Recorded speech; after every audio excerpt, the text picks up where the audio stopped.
Um casal é encontrado sem vida.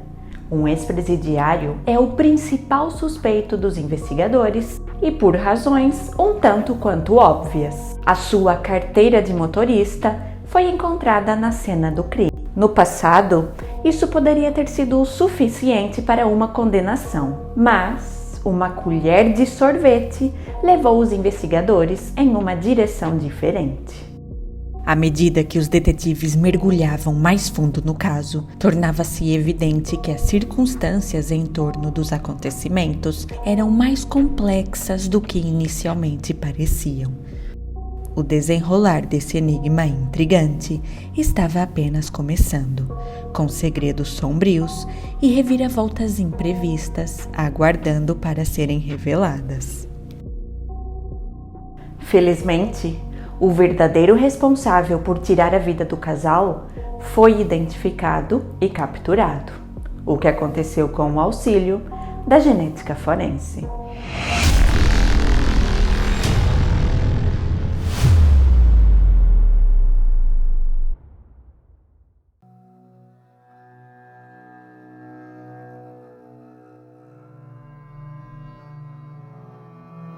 Carla Jean Smith nasceu no dia 20 de setembro de 1954. Ela casou-se ainda muito jovem. Entretanto, o relacionamento atribulado chegou ao fim, deixando em Carla as cicatrizes do arrependimento e da desconfiança. Ela ressaltava apenas um ponto positivo de sua relação: o nascimento de seu filho, que era seu amigo e companheiro. Anos após o divórcio, o destino de Carla entrelaçou-se com o de Richard William Van Dusen, um bondoso homem que tinha 2 filhas de um casamento anterior. A relação do casal evoluiu rapidamente e no ano 2000, Richard, então com 55 anos de idade, e Carla, com 46, decidiram oficializar a união, organizando uma cerimônia que marcou o início de um novo ciclo em suas vidas, unindo-se em uma promessa de amor e renovação. A vida parecia finalmente sorrir para eles. O tempo foi passando e apenas fortalecendo a relação entre os dois. Até que, 3 anos depois, eles, que viviam em St. Petersburg, na Flórida, decidiram mudar para Spartanburg, uma cidade localizada no estado da Carolina do Sul, onde Carla tinha trabalhado como taquígrafa. Uma taquígrafa é uma profissional que pratica a taquigrafia, que é uma técnica de escrita rápida ou estenografia, usada para transcrever discursos, palestras, reuniões ou outras situações onde seja necessário registrar informações de forma rápida e eficiente. A taquigrafia envolve o uso de símbolos ou abreviaturas especiais para representar palavras ou frases, permitindo que o taquígrafo capture o conteúdo verbal com precisão e rapidez. Essas transcrições podem ser posteriormente utilizadas para referência, documentação ou publicação. Carla e Richard iam se mudar para Spartanburg e lá ela iria voltar a trabalhar em meio período como taquígrafa.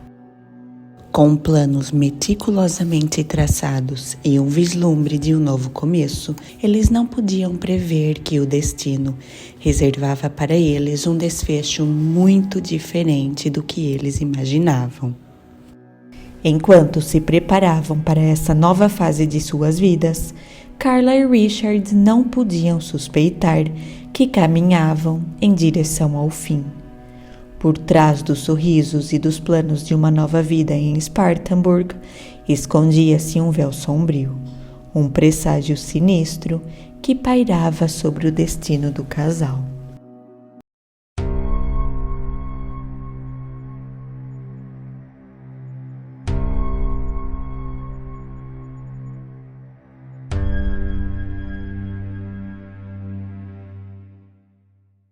Na véspera do Dia de Ação de Graças de 2003, na pacata cidade de St. Petersburg, na Flórida, um comerciante fez uma descoberta perturbadora. Um jipe estacionado próximo à sua loja chamou sua atenção. O veículo tinha uma aparência desordenada e transmitia a sensação de que algo não estava bem. Uma bolsa feminina estava jogada em seu interior e o cinto de segurança parecia ter sido cortado e estava pendendo desajeitadamente para fora. O lado direito do para-brisa estava estilhaçado, porém, uma sombra ainda maior de horror e mistério pairou sobre o veículo quando, ao investigar mais de perto, o comerciante descobriu uma verdade sinistra. Manchas de um fluido avermelhado estavam espalhadas pelo seu interior. Ele imediatamente ligou para a polícia.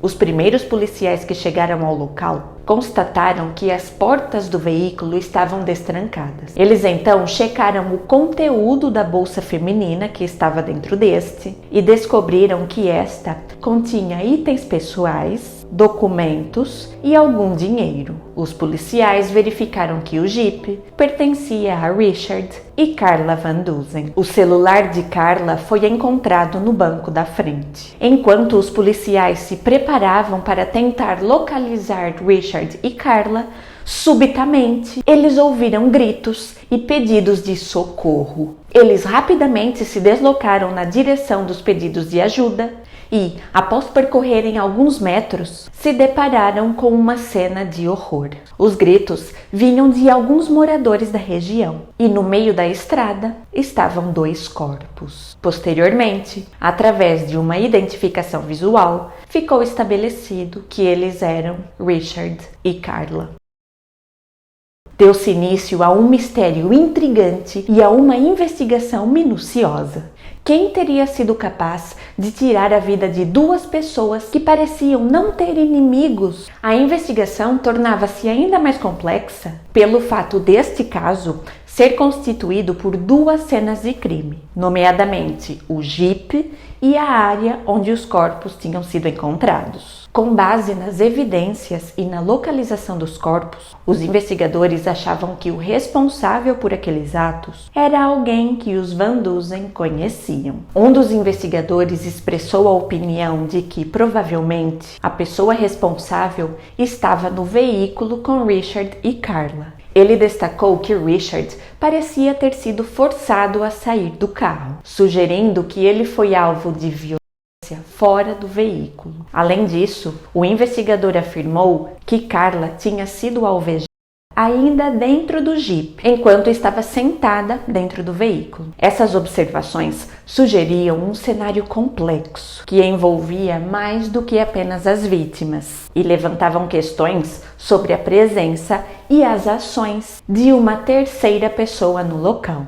Parecia que Carla, sentada dentro do veículo, viu o que estava acontecendo, virou a cabeça, levantou sua mão esquerda e o projétil atravessou o para-brisa e sua mão antes de atingi-la. O assassino então cortou o seu cinto de segurança, retirou o seu corpo do veículo e levou-a até onde o seu marido estava. Os investigadores acreditavam que ele então tinha dirigido o Jeep durante alguns metros, mais especificamente até o local onde ele posteriormente foi encontrado pelo comerciante. Em meio à cena macabra, a polícia fez uma descoberta arrepiante. No chão, ao lado do veículo, eles encontraram uma carteira de motorista da Flórida. Seu dono era um ex-presidiário. A carteira de motorista encontrada ao lado do veículo pertencia a Henry Sullivan. Os policiais rapidamente fizeram uma busca por seu nome e verificaram que ele tinha um registro criminal extenso, tendo sido condenado por crimes diversos, como posse de narcóticos, violações de liberdade condicional e até mesmo crimes contra pessoas, nomeadamente agressões e agressões agravadas.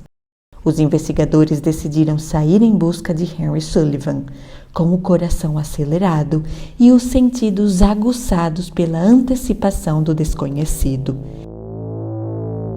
Ao chegarem ao apartamento de Henry Sullivan, A atmosfera estava carregada de tensão, como se o próprio edifício sussurrasse segredos sombrios nos ouvidos dos investigadores. Antes deles entrarem, uma descoberta reveladora foi feita ali mesmo, na rua. Estacionada à frente do prédio, estava uma caminhonete Chevrolet Cheyenne vermelha, ano 1971. O veículo estava completamente restaurado e chamou a atenção dos policiais, que decidiram pesquisar pelo registro de sua placa. Para surpresa de todos, aquela caminhonete pertencia a Richard e Carla Van Dusen. Os policiais entraram então no prédio onde se localizava o apartamento de Henry Sullivan. Cada batida na porta trazia consigo um eco ameaçador, enquanto os policiais esperavam uma resposta do lado de fora. Finalmente, a porta se abriu, revelando um cenário que parecia normal à primeira vista, mas que podia esconder segredos terríveis por trás de suas paredes. Henry, aparentemente tranquilo, ouviu calmamente as perguntas dos policiais. Eles lhe questionaram acerca da caminhonete, que era clássica, tinha sido completamente restaurada, era definitivamente chamativa e poderia ser descrita como uma caminhonete única. Henry Sullivan negou veementemente qualquer envolvimento no caso, e seus olhos pareciam estar cheios de surpresa e incredulidade diante de tais acusações. No entanto, a descoberta de sua carteira de motorista na cena do crime lançou uma grande sombra de dúvida sobre as suas palavras, transformando o que parecia ser um caso claro e simples em um enigma cada vez mais complexo e perturbador. Aquela simples evidência era apenas o prelúdio de uma investigação que prometia desvendar segredos ocultos e revelar a verdade por trás de uma trama sinistra.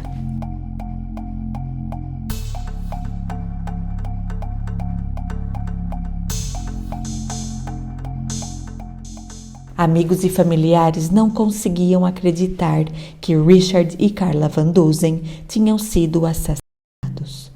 Richard era gerente de vendas de uma loja de máquinas copiadoras, cujo hobby era colecionar carros antigos. Carla, como mencionado, tinha trabalhado como taquígrafa. Nos seus tempos livres, ela fazia trabalho voluntário como palhaça, tentando levar um pouco de alegria a crianças doentes e internadas em hospitais. O casal era bastante conhecido na localidade. Eles moravam em uma comunidade praiana nos arredores de São Petersburgo chamada Tierra Verde, uma localidade com praias de areia branca e muito bonita. O casal não era conhecido por ter inimizades ou envolvimento em conflitos. Sua vida pacata e harmoniosa não sugeria motivos para que eles se tornassem alvo de um ato tão violento e inexplicável. A ausência de inimigos declarados tornava ainda mais desconcertante a pergunta: quem teria interesse em causar-lhes mal? O principal suspeito era Henry Sullivan, de 32 anos, que não conseguia explicar por que a sua carteira de motorista tinha sido encontrada ao lado do jipe abandonado dos Van Dusen e insistia que era inocente. Henry disse aos policiais: "Eu perco meus documentos de identificação o tempo todo. Na verdade, eu acabei de perder um há poucos dias." A carteira de motorista de Henry foi examinada na tentativa de se encontrar impressões digitais. Entretanto, parecia que esta tinha sido limpa, pois nenhuma impressão digital foi encontrada. A polícia também procurou por impressões dentro do jipe dos Van Dusen, especificamente no cinto de segurança. Porém, nada foi encontrado. Mas o assassino deixou para trás uma evidência muito importante. No assoalho do jipe foi encontrado um projétil de calibre 9mm. E adivinhe quem possuía uma arma de mesmo calibre? Quando os investigadores revistaram o apartamento de Henry Sullivan, eles encontraram 2 pistolas calibre 9mm. Uma delas estava inoperável, a outra foi submetida a uma análise de balística forense. A arma foi disparada em um tanque de água. A seguir, o projétil foi submetido a uma análise microscópica e comparado ao projétil de 9 mm encontrado no Jeep dos Van Dusen. O analista examinou meticulosamente as características distintivas que são encontradas nos canos das armas de fogo, conhecidas como sulcos e ranhuras. Ao observar o interior do cano de uma arma de fogo, é possível observar as cristas e os vales que são transferidos para o projétil quando este é disparado, resultando em padrões semelhantes entre os observados no interior do cano da arma e os que são gravados na superfície do projétil. Neste caso, o analista forense analisou cuidadosamente tanto o projétil encontrado no assoalho do Jeep, como os que foram retirados dos corpos do casal durante a autópsia. E um analista forense, enquanto está a fazer a sua análise, qualquer que seja esta, deve manter a sua atenção totalmente voltada para as evidências, evitando qualquer viés em suas conclusões. E os resultados da análise de balística realizada mostraram que a arma encontrada no apartamento de Henry Sullivan não correspondia à arma utilizada para disparar os projéteis encontrados na cena. De acordo com os testes de balística, a pistola encontrada no apartamento de Henry não era a mesma que tinha sido utilizada contra Richard e Carla. Entretanto, o fato dele ter histórico criminal, a sua carteira de motorista ter sido encontrada na cena e um veículo de coleção pertencente às vítimas estar estacionado à porta do prédio onde ele vivia, fez com que os investigadores não excluíssem a possibilidade dele estar envolvido. Os investigadores também não descartavam a hipótese de que podia haver um perpetrador desconhecido envolvido nos acontecimentos. Eles descobriram que o casal estava tentando vender a caminhonete clássica e o que aconteceu com eles podia estar relacionado a essa transação comercial. Como mencionado, dentro do veículo havia vários respingos e fora deste também havia uma grande quantidade de fluido que parecia ser sangue. Com recurso a swabs umedecidos, amostras deste material foram colhidas e enviadas ao laboratório de genética forense. Também foram colhidas amostras de referência dos corpos de Carla e de Richard, e a partir destas foi extraído DNA. Com este DNA, foram obtidos os perfis genéticos de Carla e de Richard Van Dusen. O próximo passo das análises seria fazer uma comparação entre os perfis genéticos das vítimas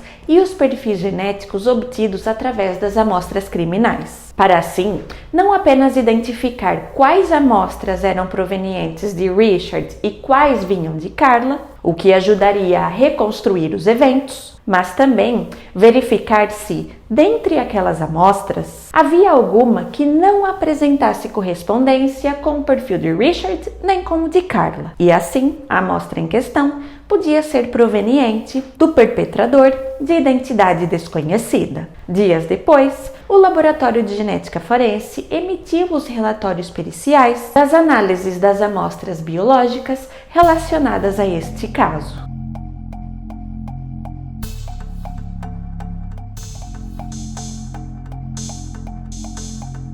O perfil genético obtido através dos respingos encontrados no banco do veículo apresentou correspondência com o perfil genético de Carla. Já as amostras colhidas fora do Jeep apresentaram uma correspondência com o perfil genético de Richard. Com base nos resultados das análises de DNA e também de respingos de sangue, foi possível estabelecer que Richard Van Dusen tinha sido atingido fora do veículo. Sua esposa, Carla, estava sentada no banco do passageiro e foi atingida através do para-brisa. Mas os resultados das análises de DNA forneceram uma informação muito importante à investigação. Uma pequena amostra de sangue encontrada no volante do Jeep apresentou um perfil genético proveniente de um indivíduo do sexo masculino. Entretanto, esse perfil não era correspondente ao perfil de Richard Van Dusen. Para retirar o corpo de Carla de dentro do veículo, o perpetrador cortou o seu cinto de segurança e existia a possibilidade de que, enquanto ele realizou esse ato, ele tenha se ferido a si próprio e o seu sangue poderia ter sido depositado no volante quando ele, posteriormente, conduziu o Jeep até o local onde este foi abandonado. Com o perfil genético do possível perpetrador em mãos, os investigadores pediram ao principal suspeito do caso, Henry Sullivan, para fornecer uma amostra de seu DNA. Henry foi colaborativo e forneceu a amostra sem contestar. A partir da amostra de referência fornecida por Henry, foi extraído o seu DNA e obtido seu perfil genético.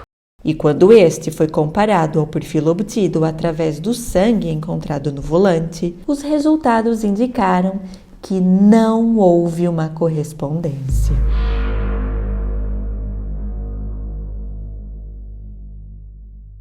Através das análises de balística forense, ficou comprovado que a arma de Henry não era a arma do crime. E através da genética forense, verificou-se que não era ele o indivíduo que tinha deixado uma mancha de sangue no volante do Jeep. Assim sendo, as análises forenses apontavam para a inocência de Henry. Mas, se ele não estava envolvido nos acontecimentos, nós temos aqui um mistério.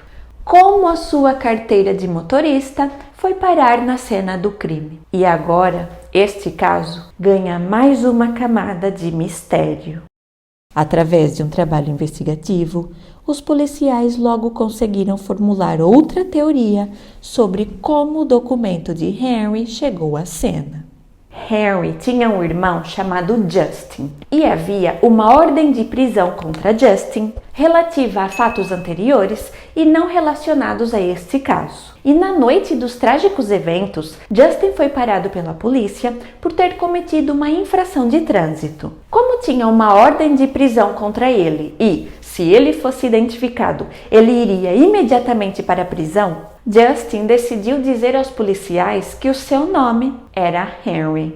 Ou seja, nós temos aqui outra pessoa usando o nome e a data de nascimento de Henry Sullivan. Não se sabe como, mas, mesmo sem ter apresentado um documento de identificação, Justin foi liberado pelos policiais. Poderia Justin ser o algoz dos Van Dusen e o responsável por deixar a carteira de motorista de Henry no local onde o veículo foi encontrado? Essa pergunta poderia ser respondida com o auxílio da genética forense. Assim como seu irmão Henry, Justin negou qualquer envolvimento no caso. Ele disse que tinha um álibi, afirmando que na noite dos acontecimentos esteve com amigos em uma boate, o que posteriormente foi corroborado por testemunhas. O perfil genético de Justin também foi comparado ao perfil genético obtido através da amostra de sangue encontrada no volante do Jeep. E os resultados das análises de DNA indicaram que o material ali presente não era proveniente de Justin. A investigação estava se tornando progressivamente cada vez mais complexa e enigmática, até que um evento extraordinário, no mínimo intrigante, provocou uma reviravolta no caso.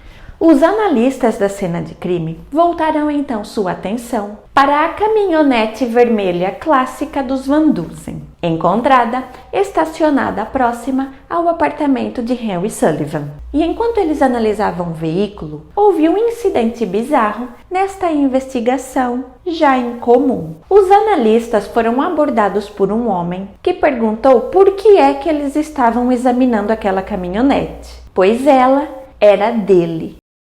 O homem identificou-se como sendo William de Parvin, que se anunciou como proprietário da caminhonete, dizendo que a tinha comprado no dia anterior. A caminhonete estava ali estacionada porque William de Parvin morava no mesmo prédio que Henry Sullivan. Ele disse que os Van Dusen tinham colocado no jornal um anúncio da venda da caminhonete. Ele então foi ver o veículo, o comprou e disse que posteriormente os Van Dusen levaram a caminhonete até o seu apartamento. Ele então deu ao casal a quantia de $6.500 e nunca mais voltou a vê-los. A abordagem de William para com os analistas forenses foi muito direta e aparentemente franca. Ele estava bastante falador e não parecia defensivo, beligerante, nem nada do tipo. E não parecia haver nada de errado com a história de William, que até mesmo apresentou um recibo assinado pelos Van Dusen no valor de $6.500. Mas a versão dos fatos dada por William apresentava algumas inconsistências. No dia anterior aos acontecimentos, o casal disse a um amigo que tinha encontrado um comprador para a caminhonete e este tinha concordado em pagar a quantia de $13.500 pelo veículo.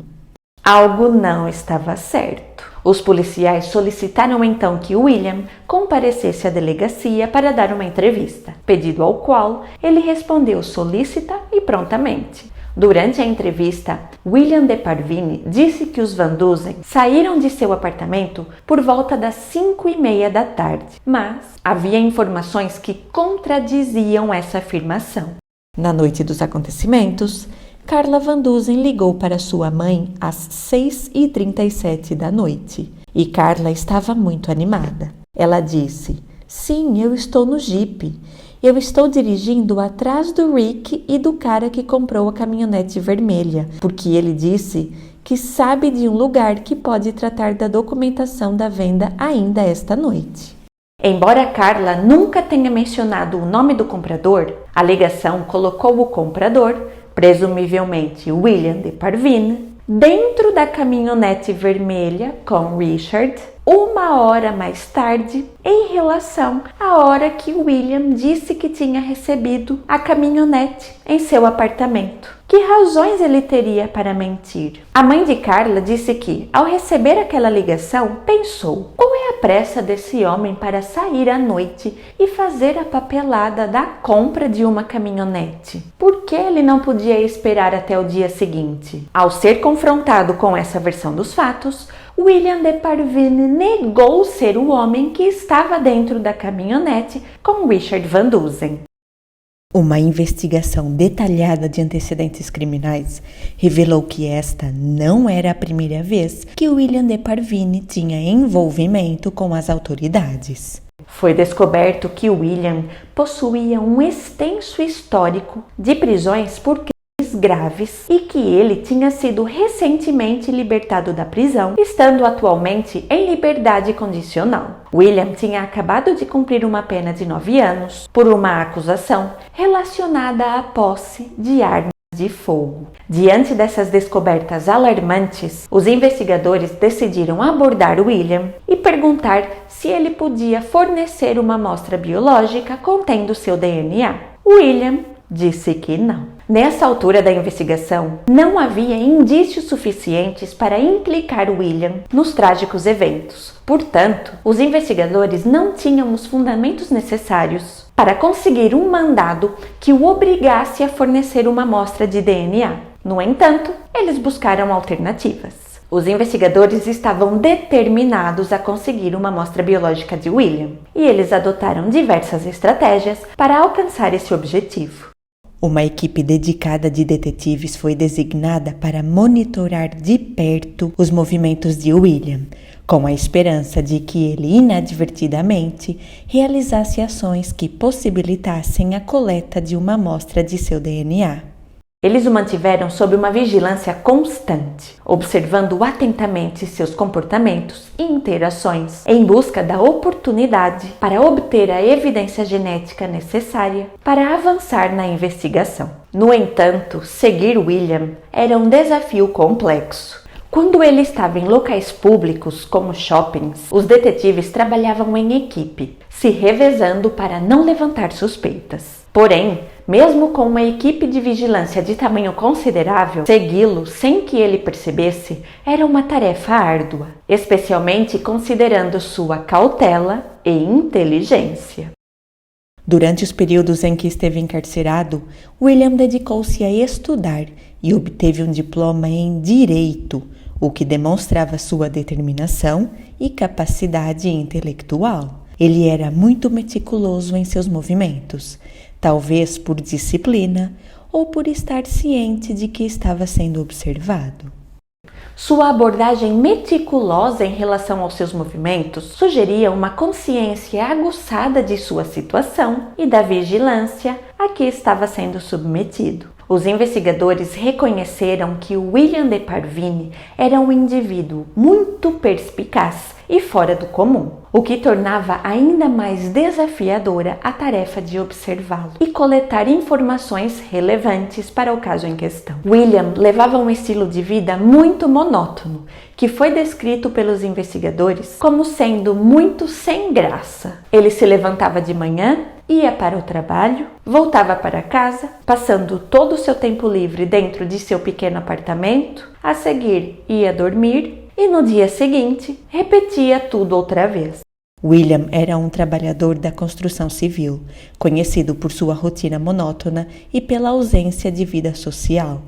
Para os investigadores, sua falta de interações sociais tornava ainda mais desafiadora a tarefa de coletar informações sobre seus movimentos e atividades. Meses se passaram e, apesar dos esforços da equipe de vigilância, não houve sucesso em conseguir uma amostra de DNA necessária para a obtenção de seu perfil genético. Mas William cometeu um erro durante a sua temporada de compras de Natal. Ele parou em uma sorveteria e comprou um sorvete chamado Blizzard. Os detetives encarregados de sua vigilância observaram atentamente enquanto ele saboreava o sorvete, percebendo a sua lenta maneira de comer e de passar a colher pela sua boca, o que poderia aumentar a possibilidade de coletar o seu DNA. Quando o sorvete acabou, William depositou o copo e a colher em um cesto de lixo dentro do estabelecimento comercial. Os investigadores agiram rapidamente e recuperaram a colher que estava dentro do cesto de lixo. O objeto foi cuidadosamente embalado, identificado e enviado ao laboratório de genética forense. De células epiteliais ali depositadas, foi possível extrair DNA e obter o perfil genético de William de Parvine. Este perfil foi então comparado ao perfil obtido através da mancha de sangue encontrada no volante do veículo. E o resultado dessa comparação indicou que o perfil genético obtido através da mancha de sangue correspondia ao perfil genético de William de Parvine.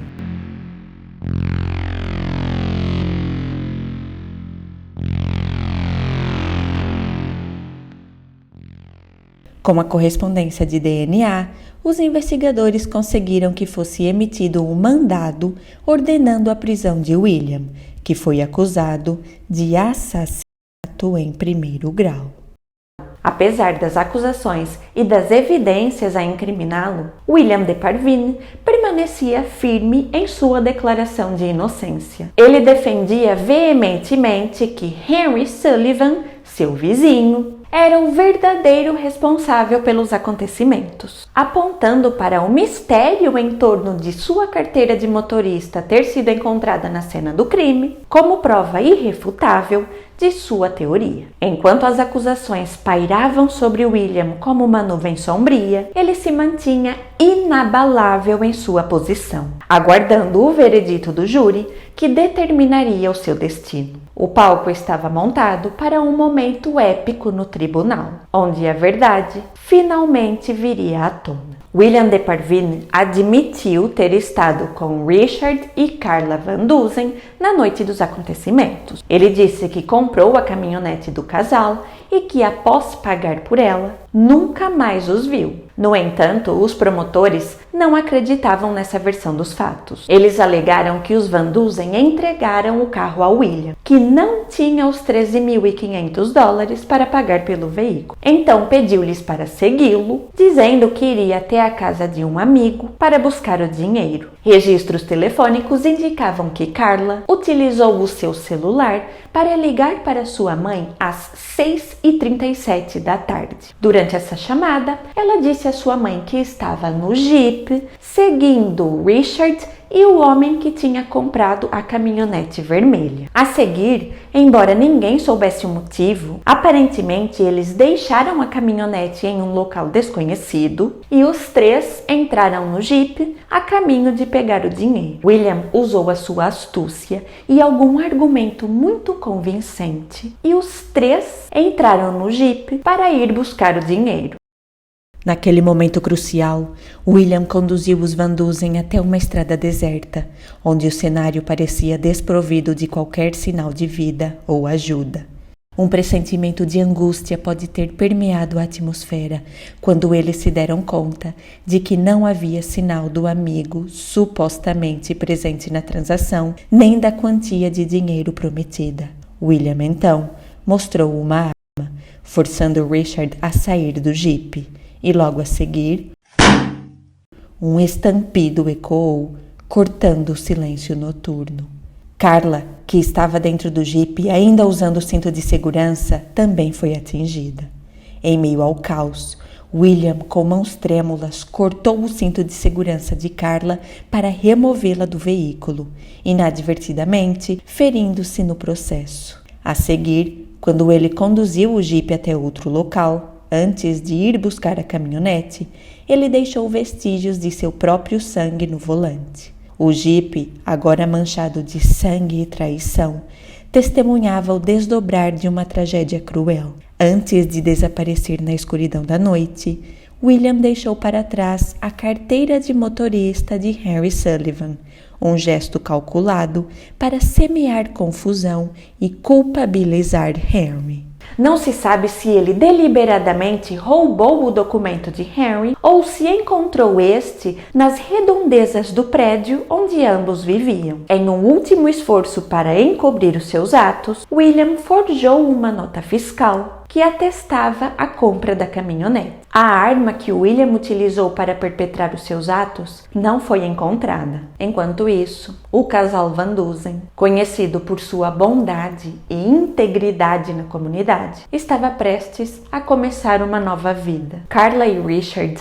eram considerados exemplos de cidadãos, trabalhadores e solidários, prontos para embarcar em uma nova jornada em Spartanburg.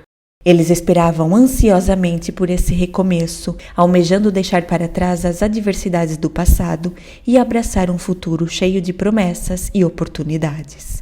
Infelizmente, essa aspiração foi brutalmente interrompida pelo trágico desfecho de suas vidas, que teve início quando eles decidiram vender uma caminhonete de coleção, e os seus destinos se cruzaram com o de William de Parvine, um criminoso que estava em liberdade condicional. Testemunhos de investigadores federais pintaram um retrato sombrio do acusado, descrevendo-o como um possível psicopata, um sociopata e alguém que buscava não apenas um objeto material, mas sim vítimas. No tribunal, William persistiu em sua proclamação de inocência, assumindo a posição de testemunha em sua própria defesa. No entanto, conforme William tomava o banco dos réus, a acusação intensificava os seus ataques, desmontando meticulosamente cada álibi apresentado por ele. As histórias contadas por William, embora elaboradas, falharam em se alinhar com as sólidas evidências forenses apresentadas durante o julgamento, dentre elas, a correspondência de DNA. O júri, após uma deliberação de apenas 3 horas, proferiu seu veredito. William de Parvine foi considerado culpado e foi condenado à pena capital. No desfecho, o desdobrar do caso resume-se a um simples detalhe: uma colher de plástico contendo uma pequena amostra de saliva e um pequeno corte na mão do perpetrador. Esses pequenos vestígios, aparentemente insignificantes, desempenharam um papel crucial na resolução do caso, revelando os segredos sombrios por trás dos atos trágicos realizados contra 2 vítimas inocentes. A genética forense, com sua capacidade de extrair informações valiosas do material genético deixado para trás, foi fundamental para conectar William de Parvine à cena do crime. O DNA encontrado achado na colher de plástico foi a peça-chave e permitiu identificar que era o sangue de William que tinha sido encontrado no volante do Jeep, permitindo assim a sua conexão com os eventos relacionados aos assassinatos, como o fato do cinto de segurança de Carla ter sido cortado. Essa informação, obtida através da análise de DNA, foi um ponto de virada na investigação, destacando a importância das ciências forenses na busca pela verdade e pela justiça. A descoberta da carteira de motorista de Henry Sullivan na cena do crime foi um ponto crucial. Sem a análise de DNA, as circunstâncias poderiam ter levado a conclusões errôneas e, consequentemente, a possível acusação de uma pessoa inocente. No entanto, graças à análise de DNA, foi possível excluir Henry como suspeito. Esse fato foi fundamental para garantir que a investigação se concentrasse no verdadeiro culpado, em vez de desviar para direções equivocadas. Essa reviravolta destacou a importância da genética forense na identificação precisa de suspeitos e na prevenção de acusações errôneas. A capacidade de identificar pessoas através de perfis genéticos é uma importante ferramenta na resolução de crimes, trazendo esperança para as famílias afetadas e reforçando a confiança dos cidadãos no sistema judicial.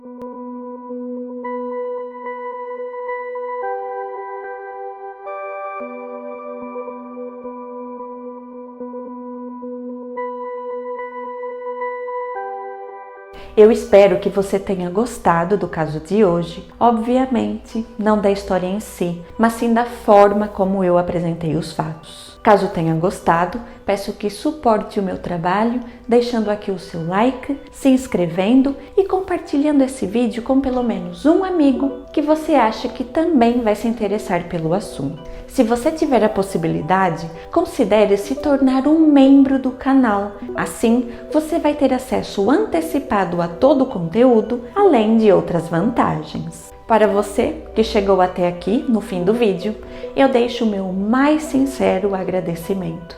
De coração, muito obrigada, um grande abraço e até a próxima.